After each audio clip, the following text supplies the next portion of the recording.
দর্শক, এ বিষয়ে আরো জানাতে আমাদের সঙ্গে যুক্ত হচ্ছেন বিভিন্ন স্থান থেকে আমাদের সহকর্মীরা। শুরুতেই যাব রাজধানীর বনানীতে। সেখানে আছেন সহকর্মী মাহমুদুল হাসান ইমন।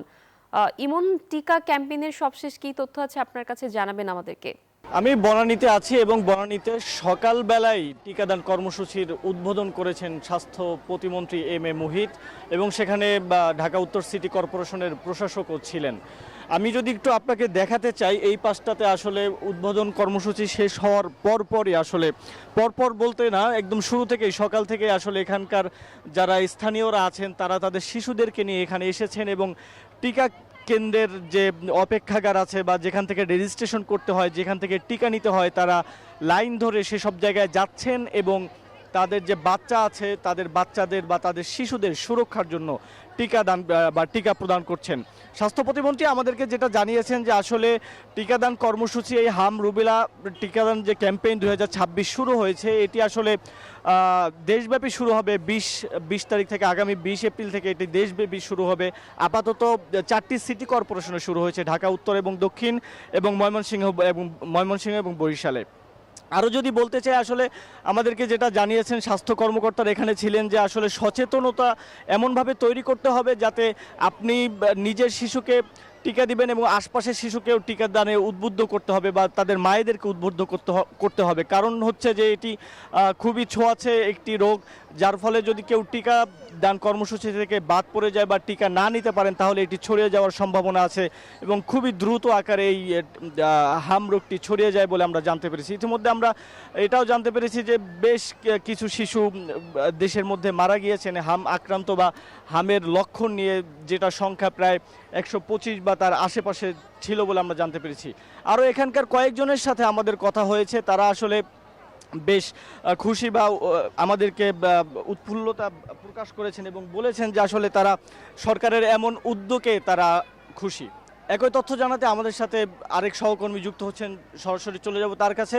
জানতে চাই যে কেমন দেখছেন হাম কর্মসূচি আপনার এলাকায় বা আপনি যেখানে আছেন সেখানে। ধন্যবাদ ইমন। আপনি যেমনটি বলছিলেন যে আসলে সারা দেশে হামের যে প্রাদুর্ভাব, সেই প্রাদুর্ভাব নিয়ন্ত্রণে আসলে রাজধানী সহ সারা দেশেই হামের যে টিকা, সেই টিকা প্রদান কার্যক্রম শুরু হচ্ছে। সেই কার্যক্রমেরই অধীনে আসলে আজকে নগর ভবন, ঢাকা দক্ষিণ সিটি কর্পোরেশন যে নগর ভবন, সেই নগর ভবনের স্বাস্থ্যমন্ত্রীর উপস্থিতিতে হাম টিকাদানের যে কর্মসূচি, সেই কর্মসূচি উদ্বোধন হতে যাচ্ছে এখনই। এই উদ্বোধনের মধ্য দিয়ে আসলে ঢাকা দক্ষিণ এবং উত্তর দুই সিটি কর্পোরেশনেই প্রায় 11 লাখ শিশুকে এই হামের টিকা প্রদান করা হবে। আমরা জানি যে গত বেশ কিছু দিনে যখন থেকে হামের প্রাদুর্ভাব শুরু হয় বাংলাদেশে, তখন থেকে আসলে এখন পর্যন্ত প্রায় 150 জনের কাছাকাছি শিশু হামে আক্রান্ত হয়ে তাদের প্রাণহানি হয়েছে। সেই প্রাণহানি রোধেই আসলে এই টিকা কার্যক্রম ব্যাপক আকারে রাজধানী সহ সারা দেশেই চালানোর উদ্যোগ নিয়েছে সরকার।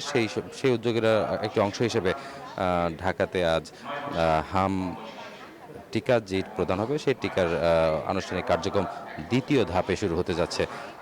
এছাড়াও আমি যদি একটু বলি, এখন পর্যন্ত প্রতিদিনই আমরা খবর পাচ্ছি যে প্রতিদিনই ঢাকার বিভিন্ন হাসপাতালে শহর দেশের বিভিন্ন হাসপাতালে আসলে 8 থেকে 10 জন, কোনো দিন 6 থেকে 5 জন শিশু প্রাণহানি হচ্ছে শুধু এই হামের প্রাদুর্ভাবে। সব কিছু মিলিয়ে একটু জানিয়ে রাখবো যে হাম যাতে ব্যাপক আকারে না ছড়ায়, সেজন্যই এই টিকাদান কর্মসূচি। সব কিছু মিলে আজকে নগর ভবনের হামের টিকাদানের কর্মসূচির আমার কাছে ছিল সর্বশেষ। এখন চলে যাব আমরা কুষ্টিয়াতে, সেখানে আছেন সহকর্মী লালন। তিনি জানাবেন কুষ্টিয়ার হামের টিকাদান কর্মসূচি সর্বশেষ। ধন্যবাদ রাজু, আপনি ঢাকা থেকে যেমনটি জানাচ্ছিলেন, কুষ্টিয়াতে এখনো যদিও আসলে হামের টিকাদান কর্মসূচি সেটি উদ্বোধন হয়নি।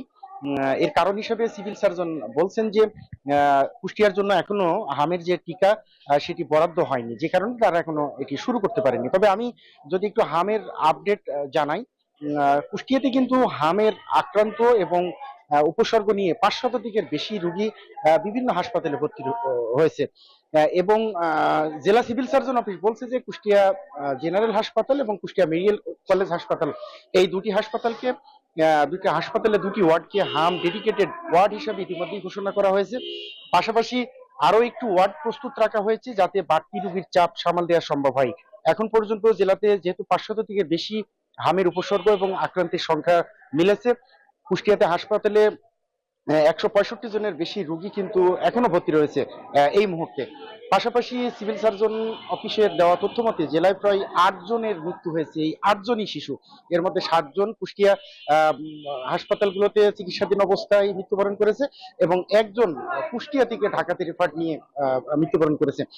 ফলে এই হামের আক্রান্ত এবং হামের এই যে ভয়াবহতা, এটি এটি কিন্তু আসলে অভিভাবকদের মধ্যে এক ধরনের উদ্বিগ্নতা সৃষ্টি করছে। তারা বলছে যে যেহেতু টিকাদান কর্মসূচি বন্ধ ছিল, যে কারণে মূলত আসলে এটি প্রাদুর্ভাব বেড়েছে। তবে চিকিৎসকরা বলছেন যে যাদের হামের উপসর্গ দেখা দিবে তাদের দ্রুত হাসপাতালে ভর্তি হতে হবে অথবা বিশেষজ্ঞ চিকিৎসকের আওতায় এসে তাদের পরামর্শ মতো চিকিৎসা নিতে হবে, তবে আসলে খুব সহজে এই রোগ থেকে আসলে রেহাই পাওয়া সম্ভব।